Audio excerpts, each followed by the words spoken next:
bisa bertemu kembali pada hari ini dalam program Satelit Sateduh 5 Menit bersama saya, Pendeta Ferdinand Tambunan.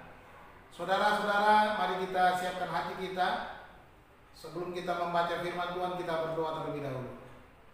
Ya Tuhan Allah Bapa kami yang di sorga, terima kasih hari ini kami boleh bersama-sama membaca dan merenungkan firman Tuhan. Terangi hati kami Tuhan, penuhi dengan Roh-Mu yang kudus. Berkati hidup kami agar kami berjalan dalam kemenangan. Berbicaralah ya Tuhan, kami siap mendengar. Dalam nama Tuhan Yesus kami berdoa. Haleluya. Amin. Saudara-saudara, hari ini judul renungan kita adalah Carilah Tuhan. Firman Tuhan saya ambil dari kitab Yesaya pasal 55 ayat 6 sampai ayat yang ke-9, bunyinya demikian. Carilah Tuhan selama ia berkenan ditemui. Berserulah kepadanya selama ia dekat. Baiklah orang fasik meninggalkan jalannya dan orang jahat meninggalkan rancangannya. Baiklah ia kembali kepada Tuhan, maka dia akan mengasihaninya. Dan kepada Allah kita, sebab ia memberi pengampunan dengan limpahnya. Sebab rancanganku bukanlah rancanganmu, dan jalanmu bukanlah jalanku. Demikianlah firman Tuhan.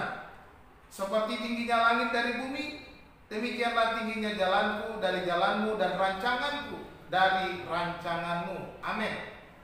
Saudara-saudara, hari ini firman Tuhan berbicara kepada kita tentang panggilan Tuhan bagi umatnya agar mencari dan berseru kepada Tuhan. Seperti dikatakan di awal tadi, carilah Tuhan selama ia berkenan ditemui. Saudara-saudara, Nabi Yesaya telah menubuatkan penghakiman dan penghukuman kepada bangsa-bangsa serta juga bagi Israel agar mereka berbalik, bertobat dan mengandalkan Tuhan. Nah, di dalam bagian ini kita membaca bahwa Tuhan sendiri membuka dirinya untuk ditemui, untuk dicari, dan Tuhan memberikan kelepasan kepada setiap orang, setiap bangsa yang datang kepada Tuhan, berseru kepada nama Tuhan, mencari perlindungan kepada Tuhan.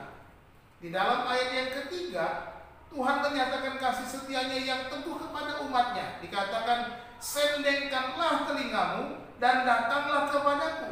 Dengarkanlah, maka kamu akan hidup. Aku hendak mengikat perjanjian abadi dengan kamu menurut kasih setia yang teguh yang kujanjikan kepada Daud. Kasih setia Tuhan diberikan karena dia sudah punya janji kepada Daud. Saudara-saudara, di dalam firman Tuhan yang sudah kita baca tadi, setidaknya ada 3 alasan kita harus mencari Tuhan. Yang pertama dikatakan, carilah Tuhan sebab ia berkenan ditemui. Saudara-saudara, Allah sudah berkenan ditemui. Natal adalah kehadiran Tuhan di bumi. Natal menyatakan bahwa Allah berkenan kepada umat manusia. Sebagaimana disampaikan para malaikat dalam Injil Lukas pasal 2 ayat 14. Kemuliaan bagi Allah di tempat yang maha tinggi dan damai sejahtera di bumi di antara manusia yang berkenan kepadanya. Kristus adalah tanda perkenanan Tuhan dan kepada kita yang mau percaya kepadanya. Dan yang kedua, pesannya adalah kita harus mencari Tuhan.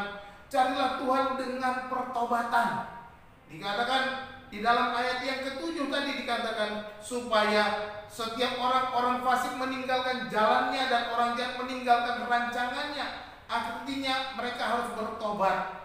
Natal adalah saat pertobatan dan pengampunan. Natal adalah tanda Tuhan memberikan pengampunan kepada kita. Matius pasal 21, pasal 1 ayat 21. Ketika malaikat berbicara, dikatakan berpesan bahwa ia akan melahirkan anak laki-laki dan engkau akan menamakan dia Yesus karena dialah yang akan menyelamatkan umatnya dari dosa mereka.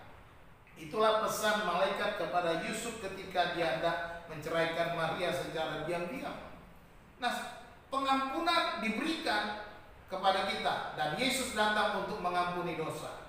Yang ketiga, carilah Tuhan sebab ia punya rencana. Haleluya. Dia punya rancangan atas hidup setiap kita.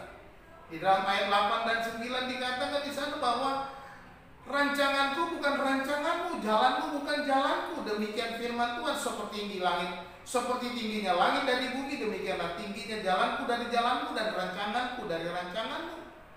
Ya, Natal adalah sebuah pengharapan akan masa depan. Natal menyatakan bahwa kita memiliki masa depan. Rancangan Allah atas hidup kita dirancangkan dengan memberikan juru selamat, yaitu Yesus Kristus. Di dalam Lukas pasal 1 ayat 32-33 dikatakan, ia akan menjadi besar dan akan disebut anak Allah yang maha tinggi. Dan Tuhan Allah akan mengaruniakan kepadanya tahta Daud bapa leluhurnya. Dan ia akan menjadi raja atas kaum keturunan Yakub sampai selama-lamanya. Dan kerajaannya tidak akan berkesudahan. Haleluya. Natal menyatakan rancangan Allah, rencana Allah yang luar biasa, yang ajaib. Tuhan Yesus memberkati saudara. Salam.